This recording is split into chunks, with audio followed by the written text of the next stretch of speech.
Let me ask you something. Have you ever felt like you're almost in a relationship, but not really?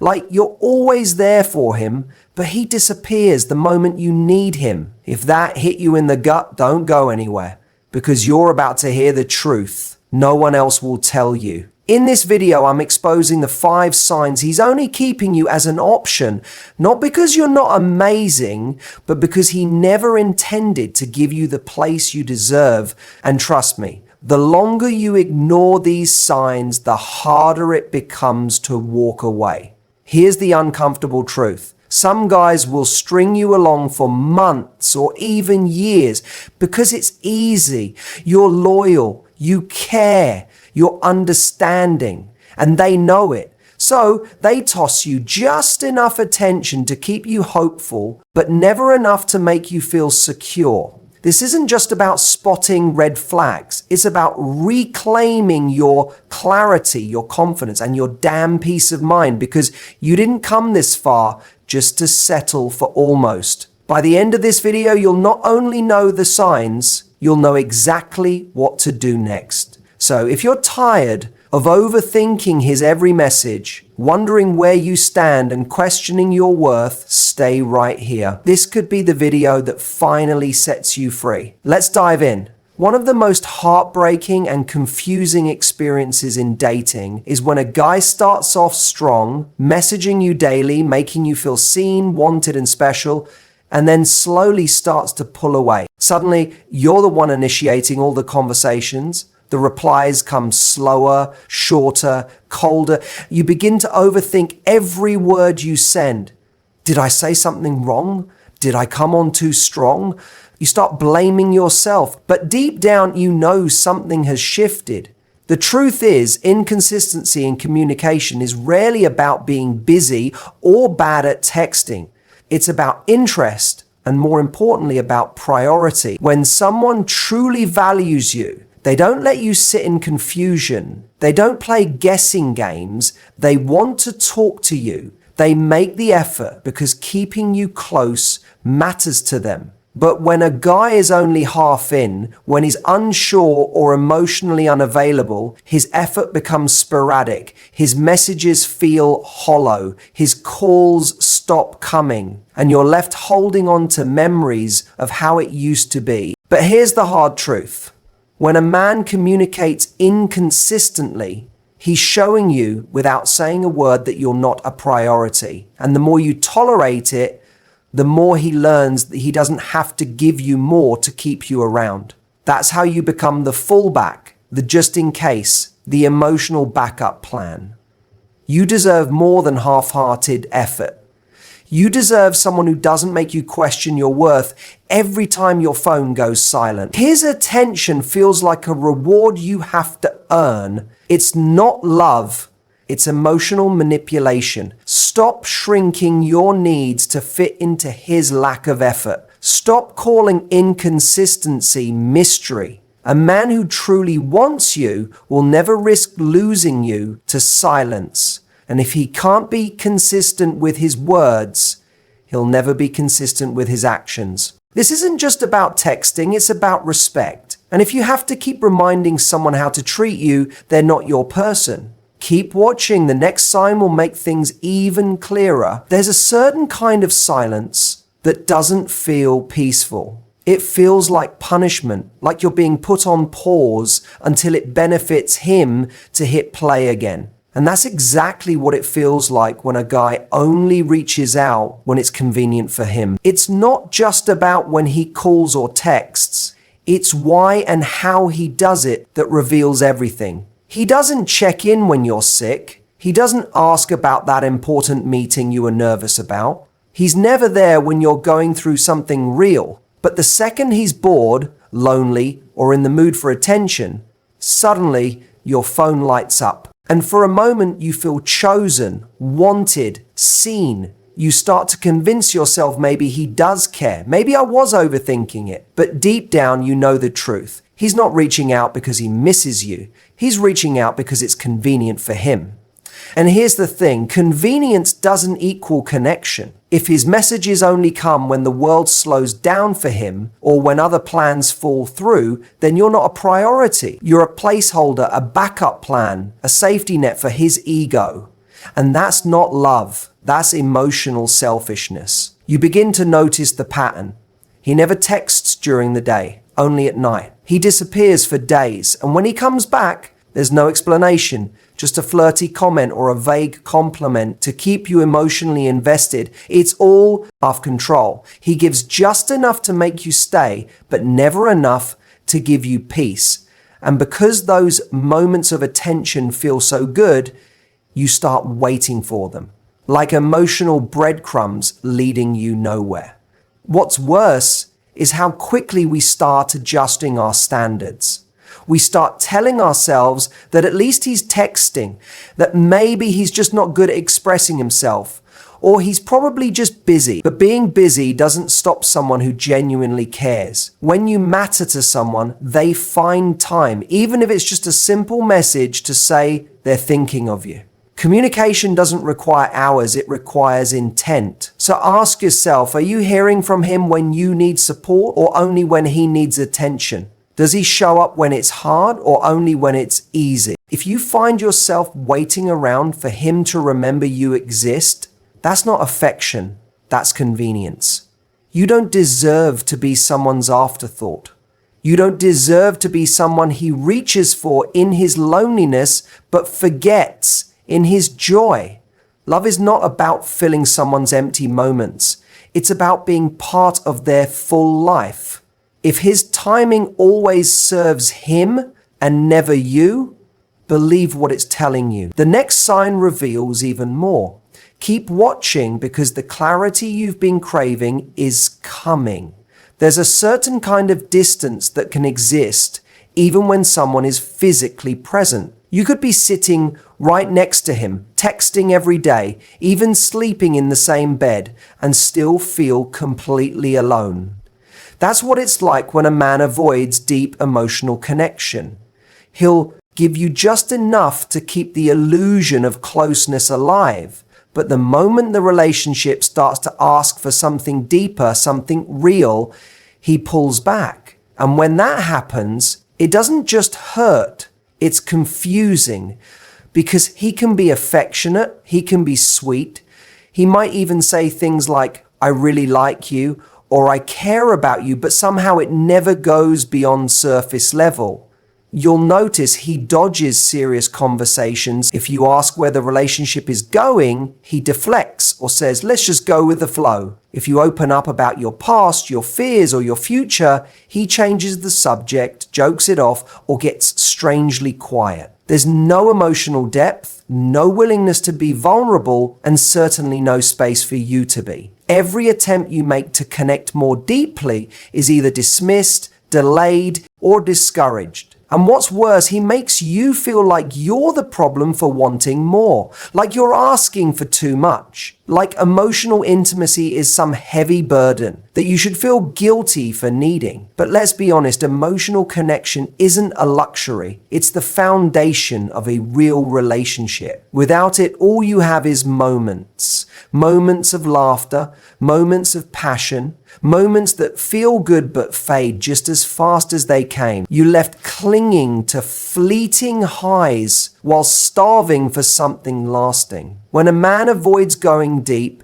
it's often because he's trying to protect himself from vulnerability, from accountability, from truly being seen. But that protection comes at your expense. It puts a ceiling on your connection. It keeps you locked in a cycle of almost intimacy, where you feel close but never truly known, where you keep giving, hoping that one day he'll finally open up. But days turn into weeks and weeks into months, and he's still a stranger in so many ways. Emotionally, he's just not there. And honestly, he never intended to be. This isn't about rushing into something or forcing emotional intensity. It's about recognizing when someone has the capacity and the willingness to build something deep. If every vulnerable moment feels like you're talking to a wall, If every emotional request is met with silence or discomfort, then you have to ask yourself, are you truly in a relationship, or are you just renting space in someone's comfort zone? You deserve emotional safety. You deserve to be able to share your heart and have it received, not rejected. You deserve someone who wants to understand the parts of you that aren't easy to explain. Someone who doesn't run from hard conversations but leans in because connection matters more to him than his own fear. If he's keeping things shallow, it's not because he's taking you at arm's length. It's because he's keeping you at arm's length. And no matter how much effort you pour into it, you can't build a deep relationship with someone who's terrified of death. Keep watching, because the next sign reveals another hard truth, and it's one too many people overlook until it's too late. There's a quiet exhaustion that comes from being the one who's always trying. It doesn't hit all at once. It builds slowly. 1. Unanswered texts. 1 cancelled plan. 1 more moment where you're the one checking in, initiating, reminding, holding it all together while he just shows up when it's convenient. If you've ever felt like the weight of the entire relationship is resting on your shoulders, chances are you've already felt this sign deep in your chest. You're the only one making the effort. You plan the dates. You send the good morning texts. You follow up when he goes silent. You remember the little things, his schedule, his favorite meals, his mood shifts, while he forgets your birthday, unless you remind him the day before.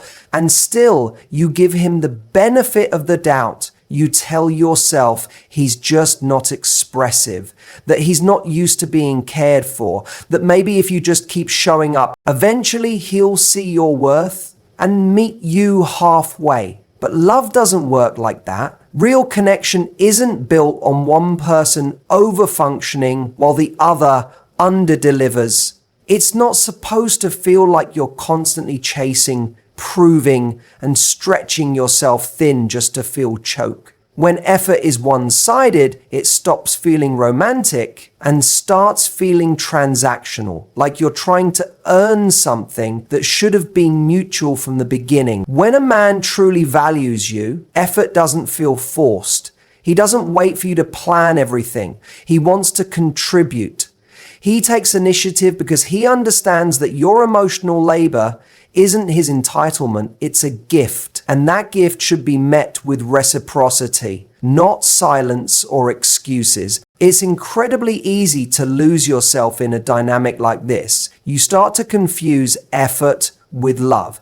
You think that if you just try harder, communicate better, be more understanding, lower your expectations, he'll finally step up. But all that does is teach him that you'll do the work for him.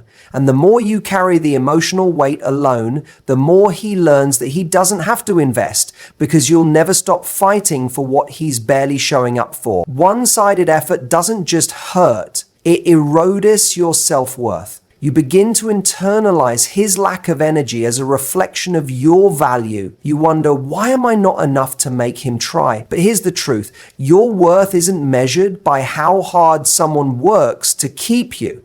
It's defined by how clearly you recognize a real title on it. It comes with expectations, and expectations mean accountability. So instead of stepping up, he keeps things in a gray zone where you're close enough to feel connected, but never close enough to feel secure. And that space, the undefined middle ground, is emotionally dangerous. It gives you just enough hope to stay, but not enough commitment to feel safe. You second guess yourself constantly. Are we exclusive? Is he talking to someone else? Am I allowed to bring up the future? You're emotionally invested, but walking on eggshells. You don't want to seem needy or pressure him. So you start shrinking your needs to make the relationship easier for him. You silence your instincts. You tolerate the uncertainty. And in doing so, you lose sight of what you actually deserve. Because here's the truth. A man who truly wants you will never leave you confused. You won't have to beg for definition. You won't have to decode mixed signals or translate vague texts. He'll want to claim the connection, not avoid it. He'll want you to know exactly where you stand because he knows your peace of mind is more important than his fear of commitment. The refusal to define the relationship isn't about needing more time. It's about keeping his options open. It allows him to enjoy the benefits of a relationship, your loyalty, your affection, your emotional support, without having to offer the structure, consistency, or respect that comes with being your actual partner. And that's not just unfair, it's manipulative. Because while he's avoiding the label, you're building emotional ties, holding space for a future that he may never intend to give you. It's not wrong to want clarity. It's not too much to ask for someone to either choose you fully or let you go. You are not difficult for wanting direction. You are discerning because when you know your worth, you stop entertaining confusion as a form of connection. If you've been in this gray zone for weeks or even months, hoping that one day he'll wake up and decide to commit, ask yourself this: if he hasn't made it official by now, what is he actually waiting for? And more importantly, why are you still waiting with him? You are not an option. You are not a placeholder. You are not a question mark in someone else's emotional story. You are a woman worthy of certainty, respect, and real commitment. If you won't define it, you have every right to define it for yourself. And sometimes the most powerful decision you can make is to walk away from someone who's comfortable keeping you in limbo. Keep watching, because next we're going to bring all of this together. The final thoughts will help you recognize your power, reclaim your standards, and start choosing love that chooses you back. When you realize you're only being kept as an option, it's easy to feel a mix of confusion, disappointment, and even shame. You start questioning your own instincts. Was I imagining the connection? Did I expect too much? You replay every interaction, every message, every missed red flag. But here's the truth. Recognizing these signs isn't weakness, it's awareness. And what you choose to do next is where your power lives. Responding to being treated like an option doesn't mean playing games, becoming cold, or trying to make him chase you. That's not empowerment. That's reacting from pain. The real power comes from clarity, boundaries, and self-respect. It's about responding in a way that keeps you grounded in your truth, not lost in trying to earn someone else's validation. First, stop explaining your worth to someone who already sees it but chooses not to honor it. You don't need to prove that you're enough. The right person won't need convincing. If someone's unsure about you, believe them. Don't try harder, step back. Give yourself the distance to see the situation clearly, not through the lens of attachment or hope, but through the lens of self-pep protection. Next, communicate once and clearly. You don't need to send paragraph after paragraph hoping your words will finally make them get it. Say how you feel, say what you need, say what you're no longer willing to tolerate. Then let their response or lack of one reveal their truth. If they deflect, gaslight, or make you feel guilty for wanting commitment or consistency, that's not your cue to fix it. That's your confirmation. Then honor your own boundaries. This part is hard because walking away doesn't come with immediate relief. It comes with doubt, with silence, with the ache of breaking a cycle you got used to. But staying in something that's draining you just because you're afraid of starting over, not through the lens of attachment or hope, but through the lens of self-pep protection. Next, communicate once and clearly. You don't need to send paragraph after paragraph hoping your words will finally make them get it. Say how you feel, say what you need, say what you're no longer willing to tolerate, then let their response or lack of one reveal their truth. If they deflect, gaslight, or make you feel guilty for wanting commitment or consistency, that's not your cue to fix it. That's your confirmation. Then honor your own boundaries. This part is hard Because walking away doesn't come with immediate relief. It comes with doubt, with silence, with the ache of breaking a cycle you got used to. But staying in something that's draining you just because you're afraid of starting over, that's not love, that's fear. And fear has never been a good place to build a future from. Reclaim your time. Pour energy back into yourself, into your friendships, your passions, your peace. When you remove someone who only gives you half of what you need, you create space for someone who's ready to show up fully.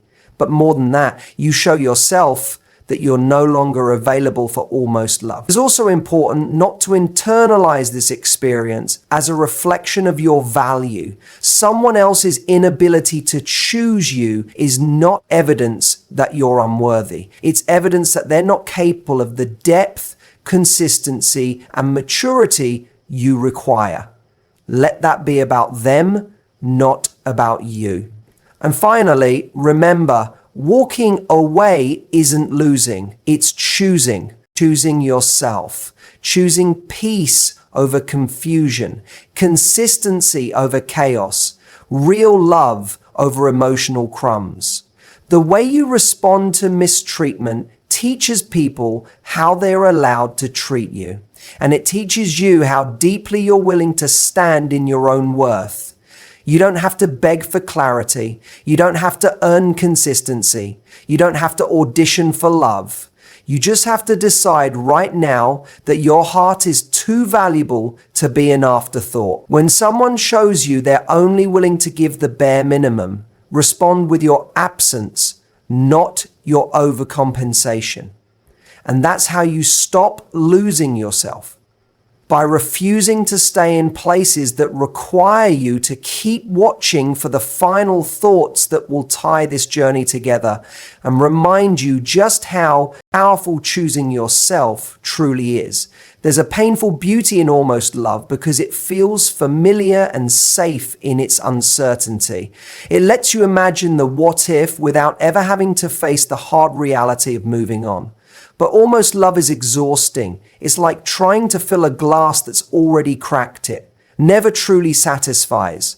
No matter how much you pour in, and staying in it costs you more than just time. It costs you your peace, your confidence, and your capacity to trust again. You've heard all the signs. You've seen the patterns. And deep down, you already know the truth you don't want to admit. You deserve more than the half-hearted text, the last-minute plans, the mixed signals, and the endless waiting for him to decide if you're worth the commitment. You deserve a love that shows up fully, not one that keeps you hanging on, hoping he'll one day choose you completely. You might worry that walking away means losing something precious. Maybe you fear being alone or think you won't find anyone better. But the truth is, holding on to almost is what truly costs you. It keeps you stuck in a loop where your needs are always secondary, where your heart is never fully seen, and where your value is questioned. The pain of almost love isn't in losing, it's in settling for less than you deserve. And here's what I want you to really understand. You are not settling because you're flawed or unlovable.